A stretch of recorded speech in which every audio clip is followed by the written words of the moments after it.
Kung gaano nga katalino itong si Moira, ganon din itong si Doc Carlos. Palihim nilang tinatrabaho ang kanilang kalayaan. Dito nga ay pinapaniwala ng lahat na si Moira ay patay na, ngunit sa likod nito ay buhay pa siya at nagpaparitoke na nga ito. Maging itong si Zoe ay inutusan ni Moira itong si Nerissa na kumprontahin para tumigil sa kanyang ilusyon at talagang tanggapin ni Zoe na wala na siya. Ngunit sa likod nito ay buhay na buhay itong si Moira.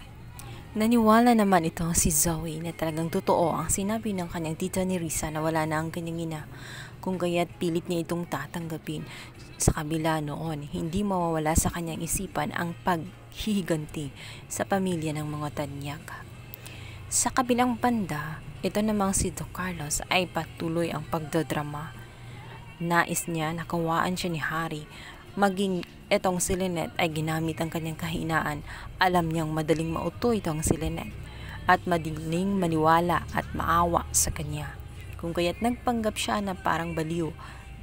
Ngunit palabas lamang ang lahat. Ginawa lamang yun ni Carlos nang sa ganon maawa si Lynette at iurong ang demanda.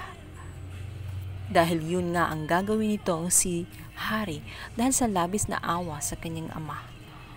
Mapatulala na lamang itong si Lynette matapos sabihin ni Harry ang pinakamasabang balita na kanyang sasabihin, kung saan magmamakaawa nga siya kay Lynette na iurong na lamang ang demanda lang-alang sa kanyang ama.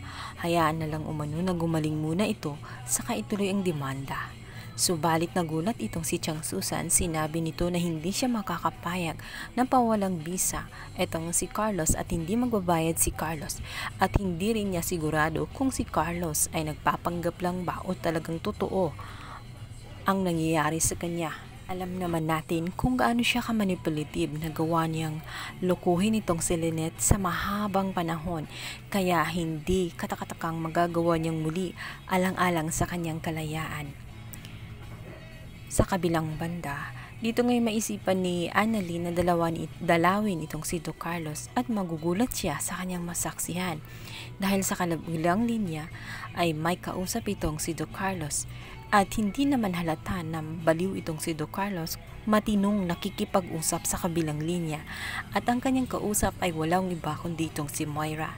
Sinabi ni Carlos na hindi na umano niya tutulungan itong si Moira at patahimikin na umano siya.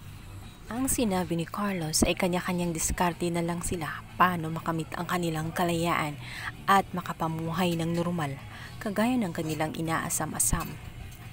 Dito nga ay nanlilisik ang mga mata nitong si Annalyn sa gulat dahil batid niyang nagpapanggap lamang itong si Carlos. Dali-dali siya nga lumapit kay Carlos at hinila ang cellphone na hawak nitong si Carlos. Kinausap niya itong si Moira at na-confirm niya ang boses nitong si Moira. Kung kaya't nalaman ni Annalyn na buhay pa itong si Moira at kailangan na kumilos ang mga pulis. Nagulat itong si Carlos dahil nabisto siya sa katotohanan.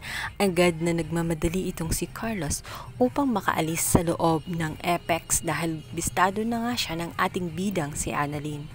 Ngunit makakatakas pa ba itong si Carlos gayong maraming mga bantay na pulis sa room ng ospital na kanyang tinutuluyan?